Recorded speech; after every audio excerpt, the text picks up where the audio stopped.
Hi, my name is Chris Dowdy with Orange Star Networks, and I'll explain to you how to configure your WLAN or wireless LAN network on your laptop. If your laptop was purchased or manufactured in the last few years, most likely it comes with an embedded radio inside of it. In order to use the radio, you'll need to toggle it on or off.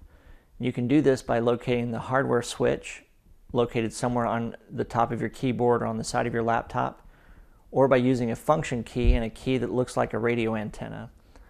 Once you've turned your radio on, a wireless network connection icon should appear in the icon tray on your Windows desktop. By double-clicking this icon, it'll open a wireless network configuration page. You can choose Advanced and then Refresh to search for available wireless networks.